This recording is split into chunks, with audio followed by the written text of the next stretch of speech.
오늘 본문 말씀 11절을 보면 하나님께서 모든 것을 지으시되 때를 따라 아름답게 하셨다라고 합니다.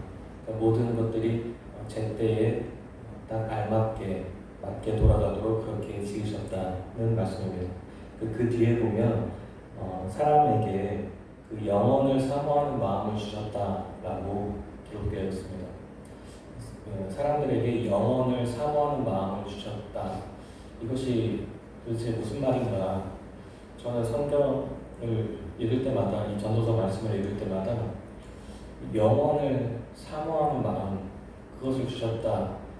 이것이 무슨 의미인지 솔직히 잘 이해가 되지 않았습니다. 그냥 막연하게 생각하기를 영원, 그러니까 영원한 생명, 영원한 삶을 사는 것, 영원히 사는 것, 그것을 사모하도록 하셨나 보다. 그렇지만 사람은 누구나 죽지 않고 영원히 살기를 원하지만 그렇지만 누구나 다 죽음을 피할 수 없고 죽을 수밖에 없기 때문에 그 죽음 이후에라도 어떤 사후세계에서라도 영원히 행복하게 살게 될 그 어떤 저세상, 그 어떤 영원한 나라, 그것을 사모하는 그런 마음을 인간에게 주셨나 보다. 그래서 결국은 그것이 무엇인가? 그것이 결국은 천국이고 영생이지 않은가. 그래서 결국은 천국과 그 영생을 사모하도록, 본능적으로 사모하도록 그런 마음을 주셨나 보다라고 그렇게 나름대로 이해를 하고 그렇게 넘어갔었습니다. 근데 이 말씀을 다시 한번 읽고 준비하면서 그 성서 주석을 찾아보았더니 그 우리말 성경에 이제 영원이라고 번역된 이 단어가 그 히브리어 그 원문에서는 그 히브리어로 올람이라는 단어였습니다. 이 올람이라는 단어의 뜻은 아득한 과거에서부터 아득한 미래까지라는 그런 의미였었습니다. 그래서 이 뜻을 반영하여서 그 세번역 성경에서는 이렇게 번역이 되어 있습니다. 과거와 현재를 생각하는 그런 감각을 인간에게 주셨다. 과거와 미래를 생각하는 그런 감각을 주셨다라고 그렇게 번역이 되어 있습니다. 그리고 이 올람이라는 단어를 엘렘이라고도 그렇게 발음하기도 합니다. 근데 엘렘이라고 했을 때는 그 뜻이 숨겨진 것, 감추어진 것, 그리고 비밀, 수수께끼 이런 뜻이 있습니다. 그래서 이 뜻을 반영해가지고 공동번역 성경에서는 하나님께서 사람에게 역사의 수수께끼를 풀고자 하는 그런 마음을 주셨다라고 그렇게 번역이 되었습니다. 그러니까 다시 정리를 하면은 하나님께서 인간에게 그 과거에 대해서, 그러니까 아득히 먼 그 과거에 대해서 또 아득히 먼 그 미래에 대해서 생각하는, 그리고 그것에 대해서 질문을 하고 궁금해하고 알고 싶어하는 그런 마음을 주셨다. 그래서 그 역사에 대한 어떤 우리가 알 수 없는 감추어진, 우리가 풀지 못한 그 수수께끼, 그것을 알고자 하는, 풀어내고자 하는 그런 욕구를 인간에게 주셨다라는 그런 뜻으로 이해가 되었습니다. 인간이 그러한 존재로 지음을 받다 보니까 그 인류의 그 문명의 시작에서부터 모든 그 인류는, 모든 인간들은 아득히 먼 과거에 대해서 궁금해했습니다. 그러니까 내 자신, 지금의 나 자신은 어디에서부터 왔는가? 내 밑대로 계속 거슬러 올라가면 나의 그 최초의 조상은 누구인가? 이런 것들을 궁금해하고, 또 우리 민족에 관해서 우리 민족들은 어떻게 형성이 되었는가? 그 최초의 그 근원, 뿌리는 어디인가?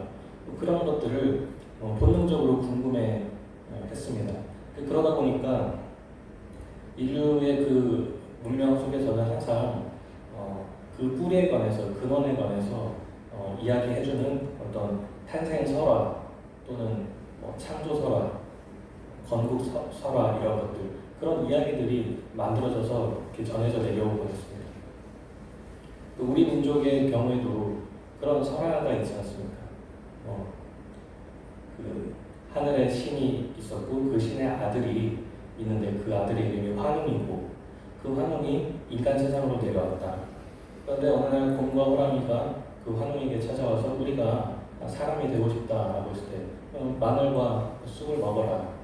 근데 중간에 호랑이는 포기하고 가버렸고 곰은 마늘과 쑥만 먹어서 인간 여자가 되었다. 이 여자가 환웅과 결혼을 해가지고 자식을 낳았는데 그의 이름이 단국이더라. 이 단국이 나라를 세웠는데 그 나라 이름이 조선이다. 그런데 후대에 그 이성계가 세운 조선이라는 나라 이름과 겹치다 보니까 그럼 옛날에 생겼던 그 이름은 고조선이라고 부르자 해서 그렇게 해서 우리 민족이 그때부터 생겨나게 되었다라는 그런 어떤 탄생 설화, 건국 설화 이런 것들이 모든 민족마다, 모든 나라마다, 모든 문명마다 그런 것들이 다 존재해 왔습니다. 이런 것들이 만들어지게 된 그 이유 자체가 인간이 그런 것들에 대해서 궁금해하고 알고 싶어하는 그런 본능적인 욕구가 있도록 하나님께서 그렇게 창조를 하셨기 때문입니다. 그리고 또 이제 인간들은 이 우주 만물, 이 세계에 관해서 이것이 어떻게 생겨났는지 그것에 대해서도 굉장히 궁금해하고 그것을 알고 싶어하는 그런 욕구가 있었습니다. 그래서 옛날부터 인류의 모든 문명들에서는 그것에 대해서 이야기해주는 어떤 창조 설화들이 늘 이렇게 존재해 왔습니다. 한 가지 예를 들어서 옛날에 가장 큰 문명을 형성했던 메소포타미아 문명에서는 그 고대 바벨로니아 그 지역에 있었던 하나의 창조 설화가 있습니다. 그러니까 이 우주 세계가 어떻게 만들어졌는지 그 설화가 발견되었는데 그 이름이 에누마 엘리시라는 그런 창조에 관한 어떤 이야기가 발견이 되었습니다. 이것은 기독교의 유대교의 창세기보다도 더 이전에 기록이 된 것으로 그렇게 추정이 되고 있습니다. 이 이야기에서는 어떤 내용이 있냐면 아무것도 창조되지 않았을 때 우주가 있지 않았고 어떤 것도 창조되지 않았을 때 그때에 압수라고 하는 남신이 있었고 그리고 티아맛이라고 하는 그 여신이 있었습니다. 이 두 신이 서로 이제 결합을 해서 수많은 그 후손 신들을 이렇게 낳았습니다. 그런데 이 이전 세대, 그러니까 9세대의 신들과 또 새롭게 생겨난 이 젊은 신세대의 신들 사이에 그 어떤 질서 그리고 어떤 권위 이런 것에 대해서 계속 충돌이 있었고 갈등이 있었습니다. 그러면서 이제 9세대와 신세대 간의 전쟁이 일어나는데 그 전쟁에서 그 남신, 그 압수라는 남신이 이제 사망을 하게 됩니다. 그래서 그의 이제 아내인 티아맛 여신이 그 남편에 대한 복수를 하기 위해서 수많은 군대를 이끌고 이제 전쟁을 일으킵니다. 이 젊은 세대, 신세대의 신들은 자기들 중에서 가장 강력한 힘을 가진 신을 이렇게 내보내는데 그 이름이 마르두크라는 신입니다. 이 마르두크가 전쟁에서 승리를 하게 되고 그러고 나서 이 티아맛이라는 여신이 죽어서 이제 그 시체가 있지 않습니까? 그 시체를 가지고 그것을 재료로 삼아서 이 세상 우주 만물, 하늘과 땅, 이 모든 만물들을 창조했다라고 그렇게 이야기를 합니다. 그리고 나서 또 다른 어떤 죽은 그 신의 시체에서 그 피를 취해가지고 그것을 가지고 인간을 만들었다. 그래서 모든 신들이 이 마르두크라는 신을 가장 추앙하고 신들의 왕으로 이렇게 추대합니다. 이 마르두크가 이 지상에서 메소포타미아 지역의 그 바벨로니아 그 지역을 자신의 거주지로 삼았다라는 이야기가 있습니다. 그러니까 이 이야기는 그 당시 메소포타미아 그 바벨로니아 지역에 널리 퍼져 있던 어떤 다신교적인 그런 사상이 포함이 되어 있어서 그래서 수많은 여러 신들이 이렇게 등장합니다. 그리고 그 당시에 바벨로니아 사람들이 가장 숭배했던 신의 이름이 마르두크였습니다. 자기들이 숭배하던 그 신을 가장 영웅인 신으로 그렇게 추대하고 그가 바로 이 세상을 창조한 창조의 신이다라고 그렇게 추대하고 그를 찬미하는 그런 내용의 이야기들이 있습니다. 그러니까 인류의 그 문명에서 모든 인간들의 욕구가 본능적인 욕구가 이 세상이 이 우주 만물이 도대체 어떻게 생겨났는지 그것을 알고 싶어하는 본능적인 욕구가 있습니다. 또 우리의 최초의 조상이 누구인가, 우리는 어떻게 생겨났으며 우리 민족, 우리 국가는 어디서부터 이렇게 생겨났는가라고 하는 그 우리가 알지 못하는 그 아득한 과거의 역사, 그것에 대해서 본능적으로 궁금해하고 그것을 풀어내고 발견해내고 알고 싶어하는 그런 욕구가 인간에게 있다는 것입니다. 그러니까 하나님께서 그런 존재로 인간을 창조하셨다는 것입니다. 근데 이 과거뿐만이 아니라 인간에게는 아득히 먼 미래, 앞날에 대해서도 그것을 알고 싶어하는 그러한 욕구가 있습니다. 그래서 인간들은 이 시간이 계속 가고 지나서 결국 이 세상의 마지막이 있지 않겠는가? 그럼 이 시간의 마지막, 세상의 마지막 그 종말, 그때에는 이 세상이 어떻게 되는 것인가? 그것에 대해서도 굉장히 알고 싶어하는 그런 욕구가 있었습니다. 그러다 보니까 여러 곳에서, 여러 문명에서 그 세상의 그 마지막이 어떻게 될 것인지 그것에 관한 다양한 어떤 종말론들이 생겨났습니다. 그리고 인간이 죽고 나면 그 이후에는 어떻게 되는가에 관한 그런 여러 가지 그 내세관, 내세론 이런 것들도 생겨났습니다. 그리고 앞으로 이런 일들이 있을 것이다 라고 그렇게 예언하는 그 수많은 예언들도 있어 왔습니다. 그런데 오늘 본문 말씀 그 11절 후반부에 보면 하나님께서 그러나 인간을 그러한 존재로 지었지만 그러나 하나님께서 행하시는 일들의 시종을 인간이 측량할 수 없게 하셨다라고 기록이 되어 있습니다. 이것이 세번역 성경에서는 하나님께서 하시는 모든 일들의 시작과 끝을 인간이 다 깨달을 수 없게 하셨다.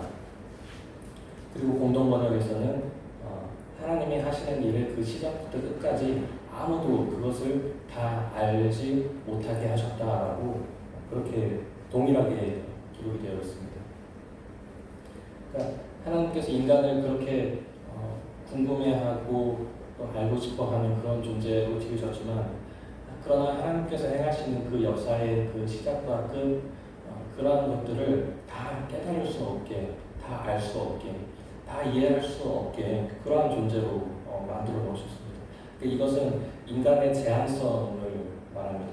그러니까 인간의 그 인식에는 한계가 있다, 넘어갈 수 없는 한계가 있다, 제한되어 있다. 그래서 인간은 무식하고 무지하고 그리고 나약할 수밖에 없고 그 불완전한 존재일 수밖에 없다라는 것을 말해주고 있습니다. 특별히 기독교에서 말하는 그 종말론이라는 것은 그 우리 주님의 그 재림의 날, 그날을 의미합니다. 그런데 주님께서는 그 날과 그 때와 그 시기는 아무도 모른다라고 하셨습니다. 천사들도 모르고 아들도 모르고 오직 아버지만 아신다. 아무도 모르게 하셨다라고 분명히 그렇게 말씀을 하셨습니다. 근데 주님께서 이렇게 분명히 말씀하셨는데도 불구하고 기독교의 역사 속에서 수많은 사람들이 또 수많은 집단들이 그 주님께서 오시는 날을 알아맞히려고 부단히 애를 썼고 또 몇 년도 몇 월 며칠에 오실 것이다 라고 그렇게 콕 집어서 예언하는 그런 시한부 종말론자들이 항상 있어 왔습니다. 올해 이제 2020년 그 2월 달에 그 KBS에서 6부작 다큐멘터리를 했습니다. 그 제목이 이제 모던 코리아라고 해서 근대 한국입니다. 그래서 근대 한국에서 있었던 크고 큼직한 어떤 사건들에 대해서 다루는 6부작 다큐멘터리가 있었습니다. 근데 그 마지막 6부작의 그 6부 회차의 그 제목이 이것입니다. 휴거, 그들이 사라진 날이라는 제목이었어요. 이걸 보니까 되게 재밌었는데 그 80년대 후반부터 90년대 초반까지 활동했던 그 다미선교회라는 그 집단에 대해서 다루는 것이었습니다. 이장림 목사라는 그 사람이 이끈 그 다미선교회라는 단체가 있었는데, 여기서 말하는 그 다미가 그 다가올 미래를 준비하라라는 말의 줄임말입니다. 다미선교회. 이 사람들이 이장림 목사가 88년도부터 주님께서 다시 오실 그 재림의 날이 임박했다라고 주장을 하기 시작했습니다. 거기까지는 좋은데 날짜를 정확하게 특정했습니다. 1992년 10월 28일 24시 자정이 되면 그날 예수님께서 재림하실 것이다. 그리고 그날에 우리 이 다미선교회 우리에게 소속된 사람들, 특정하게 선택받은 사람들만이 다시 오실 주님과 함께 그 하늘로 이제 올라가게 될 것이고, 나머지 사람들은 이 땅에 남겨져서 그때부터 7년 동안 대환란을 겪게 될 것이다 라고 그렇게 예언을 했습니다. 그래서 이 사람은 1999년이 이 지구의 종말하는 그 해인데, 그때부터 그 이전 7년 동안 환란이 있을 것이고 그 이전 7년에 예수님이 오실 것이다. 그 날이 10월 28일 자정 24시 그때가 될 것이다 라고 그렇게 예언을 했습니다. 그러면서 그때 당시에 시대적으로 이루어지는 일들과 그리고 성경에 기록되어 있는 예언 사이에 이것이 이렇게 이루어지고 있다라고 이렇게 하나하나 이렇게 연결을 시켰습니다. 예를 들면 그 당시에 이제 냉전 시대가 끝나가면서 그 공산 그 사회주의 세력들이 거의 이렇게 다 사라져가기 시작했지 않습니까? 뭐 그러한 것들도 성경에 이런 예언과 맞아떨어지는 것이다. 또 그 당시 이제 유럽 국가들이 이렇게 연합을 이루기 시작했습니다. 지금은 EU이지만 그때는 그 EU의 전신으로 EC라는 유럽 공동체가 형성이 되었는데, 이것이 그 계시록에 기록된 무슨 말씀이 이렇게 이루어지는 것이다. 이제 곧 저 그리스도가 나타날 것이다. 그렇게 해석을 하고, 또 1991년도에는 걸프전 전쟁이 있었는데, 이거 봐라, 이렇게 전쟁이 일어나는 것이 성경에 이렇게 예언된 것이 지금 다 이루어지고 있는 것이다. 그렇게 연결을 지어서 이제 그렇기 때문에 이제 주님께서 오실 것이다라고 그렇게 예언을 했습니다. 그리고 그 이장림 목사를 추종하는 사람 중에 이제 전양금이라는 그 여집사가 있었습니다. 이분은 자신이 기도하던 중에 내가 하늘에 올라갔었다. 그리고 거기서 예수님을 직접 만났다. 그런데 예수님께서 나에게 직접 말씀하셨는데, 주님 언제 오실 것입니까? 라고 했더니 주님께서 1992년 10월 28일 그날 내가 가겠다라고 그렇게 나에게 직접 말씀을 하셨다. 내가 분명히 듣고 왔다라고 그렇게 사람들에게 전하기 시작했습니다. 그런 자신이 겪었던 체험을 그 간증을 하고 돌아다니고 그것을 책으로 써서 막 널리 전파하고 막 그랬었습니다.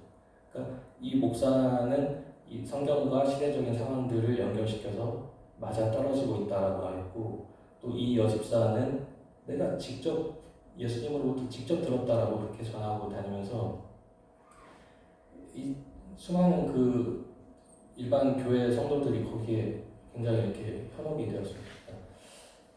아닐 것 같으면서도 이게 혹시 맞으면 어떡하지? 이게 혹시 진짜면 어떡하지? 그러면 저 사람들은 다 주님과 함께 공중으로 올라가는데 내가 여기 남겨지면 어떡하지? 라고 하는 그 불안감, 그 공포, 그것 때문에 혹시 이게 맞을지도 몰라 라고 하면서 많은 그 교인들이 자기가 다니던 그 기존 교회를 떠나서 그곳으로, 그 집단 안으로 다 이렇게 들어갔습니다. 그러면서 가정이 막 다 파괴됐습니다. 직장도 그만두고 학생들은 학교도 다 그만두고, 그 92년 10월 28일 그 날짜가 다가올수록 이제 공중으로 올라갈 건데 학교가 무슨 소용이 있냐, 학교 왜 가, 직장을 뭐하러 가, 이 집과 이 재산들이 있어가지고 뭐해, 난 이제 올라갈 건데. 그 가족도 버리고 집도 버리고 재산도 다 하나님께 갖다 바치고 그래서 가정이 다 그 파괴가 되고 그런 일들이 있었습니다.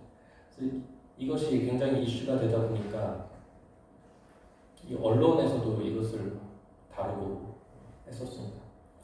드디어 이제 그 디데이, 그 10월 92년 10월 28일 그 디데이가 왔습니다. 그래서 이제 밤 12시가 되면 이제 주님께서 오신다, 자기들은 올라갈 것이다. 그러니까 밤이 되니까 그 신자들이 다 예배 처소로 다 모였습니다. 이 땅에서 이 지상에서의 마지막 예배를 드리기 위해서 다 이렇게 모였습니다.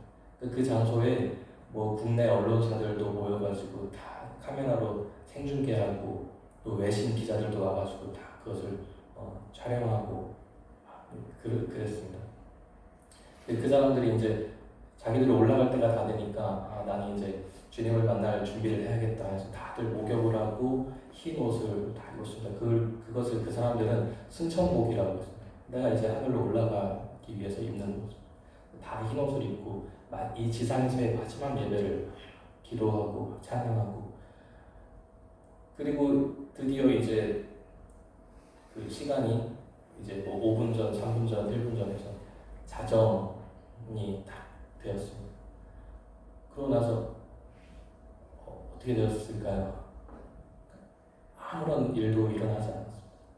그 밖에서 기다리고 있던 그 가족들과 또 언론사들과 그 사람들이 다 그 안으로 들어가가지고 그 안에 있던 사람들에게 아니 올라간다고 해놓고 왜 안 올라갔냐고, 왜 여기 있냐고 아무 말도 못하더라고요.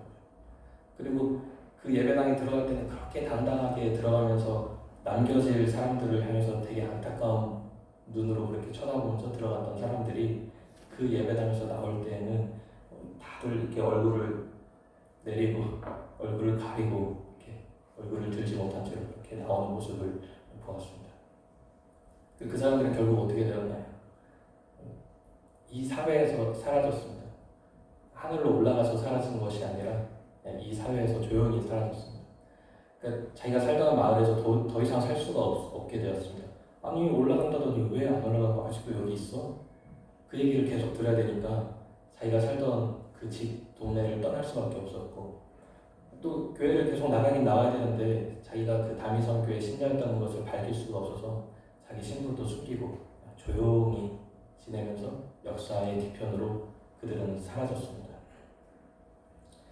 그런 다큐멘터리를 봤습니다. 되게 재밌으면서도 약간은 씁쓸한, 좀 웃픈 그런 다큐멘터리를 보았습니다. 사람들은 왜 이런 시한부 정말로 이런 것들에 사람들이 그렇게 현혹되고 그것을 추종하는가? 그것은 인간의 본성이 내가 알지 못하는, 내가 예측할 수도 없고 알 수도 없는 그 어떤 미래에 관해서 그것을 알고 싶어하는 그런 욕구가 인간에게 있기 때문입니다. 그러나 성경은 분명히 말씀하기를 하나님께서 하시는 그 역사 속의 과거와 미래, 하나님께서 하신 그 모든 일들을 인간이 다 알 수는 없게 하셨다. 인간이 그것을 다 깨달을 수도 없고 그것을 다 이해할 수도 없고 측량할 수 없게 하셨다. 그렇게 말씀을 합니다. 그렇다면 하나님께서는 왜 인간을 그러한 존재로 만드셨는가? 그러니까 그러한 알고 싶어하는 그런 욕구가 있도록 만들어 놓으셨으면서, 그런데 왜 그 욕구가 충족되지 못하게, 왜 알지 못하게, 이해하지 못하도록 그렇게 제한시켜 놓으셨는가? 그것은 하나님의 그 목적은 그렇게 하심으로써 인간들로 하여금 하나님을 경외하게 하시기 위한 것, 그것이 하나님의 본래의 목적이었습니다. 오늘 본문 말씀 조금 밑에 내려가서 3장 14절을 보면 이렇게 기록되어 있습니다. 하나님께서 행하시는 모든 것은 영원히 있을 것이라 그 위에 더할 수도 없고 그것에서 덜할 수도 없나니 하나님이 이같이 행하시는 사람들이 그의 앞에서 경외하게 하려 하심인 줄을 내가 알아노라. 하나님께서 그같이 행하시는 그 이유는 사람들로 하여금 하나님 앞에서 경외하게 하려 하심이라 하셨습니다. 그러니까 인간을 그렇게 무지하고 무식한 존재로 인간의 인식을 제한시켜 놓고 그것에 한계가 있게 만들어 놓으셨고 그래서 이렇게 불완전한 존재로 만들어 놓으신 그 목적 자체는 그렇게 하심으로써 인간이 스스로 굉장히 나는 알지 못하는 무식한 존재임을 그렇게 정말 연약하고 나약한 존재임을 불완전한 존재임을 스스로 깨닫고 그것을 인정함으로써 정말 크고 위대한 일을 행하시는 그 하나님 앞에서 자기 자신을 스스로 낮추고 겸손하고 그것을 통해서 하나님을 두려워할 줄 알도록 하나님을 경외할 줄 알도록 그렇게 하시려는 것이 하나님의 본래의 취지와 목적이었습니다. 그래서 이 전도서를 다 읽고 나면 그래서 결국 전도서의 결론이 무엇인가?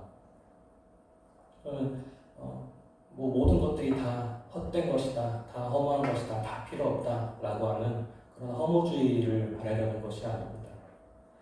또는 먹고 마시고 즐거워하고 낙을 누리는 것이 최고다라고 하는 그런 어떤 쾌락주의를 말하려는 것도 아닙니다. 그 전도서의 결론은 무엇인가? 그것은 그렇기 때문에 결국 하나님을 경외하는 것이 인간의 본분이다라는 것을 말하고자 하는 것입니다. 그래서 전도서 12장 13절에 가면 전도서의 결론을 한 문장으로 요약하고 있습니다. 그것은 일의 결국을 다 들었으니 하나님을 경외하고 그의 명령들을 지킬지어다. 이것이 모든 사람의 본분이니라. 이 일의 결국을 다 듣고 나서 자 이제 결론이 무엇인가? 그것은 하나님을 경외할지어다. 그리고 그분의 명령을 지킬지어다. 이것이 결국 인간이 해야 할 본분이다 라고 그렇게 결론을 내립니다. 그러니까 인간은 정말 그 모든 것들을 다 알고 싶어 하지만 그것을 다 알 수 없도록 제한시켜 놓으셨다. 인간은 그렇게 제한적인 존재이고 인식에 있어서도 되게 한계가 존재하고 그만큼 불완전한 존재이다. 그것을 인간이 스스로 깨닫고 인정할 때 지극히 크고 높으신 그 하나님 앞에서 인간은 스스로 완전히 낮아질 수밖에 없고 겸손해질 수밖에 없다는 것입니다. 그래서 하나님께서 행하신 그 크고 위대한 일들 내가 다 이해할 수도 없고 측량할 수도 없는 그 하나님의 놀라우신 능력, 놀라우신 그 역사하심 그러한 것들을 바라보면서 그것 앞에서 완전히 낮아지고 엎드려지고 하나님을 높이는 것 그것이 인간의 본분이고 하나님께서 인간을 향한 원래의 그 취지와 목적입니다. 인간은 스스로를 낮추고 그리고 하나님 앞에서 겸손해짐으로써 그 크고 위대하신 하나님을 높이는 것, 그 하나님을 두려워하고 공경하는 것, 그 하나님을 섬기는 것, 하나님을 경외하는 것 이것이 바로 인간을 창조하신 하나님의 인간을 향한 목적이다라는 것이 결론입니다. 우리들은 나 자신이 정말 그렇게 무식한 존재이다. 아무리 알고 싶어 해도 알 수 없도록 그렇게 한계가 있는 제한되어 있는 불완전한 나약한 존재이다라는 것을 스스로 깨닫고 하나님을 인정해 드리는 것이 필요합니다. 그 크고 위대한 일을 행하시는 그 하나님 앞에 나는 아무것도 아니다라고 스스로 겸손해질 때 하나님을 진정으로 두려워하고 하나님을 경외하는 그런 삶을 살아가게 될 것입니다. 우리 모두에게 이러한 하나님을 경외하는 마음이 있어지고 그러한 삶을 살아가게 되는 저희들이 되기를 원합니다.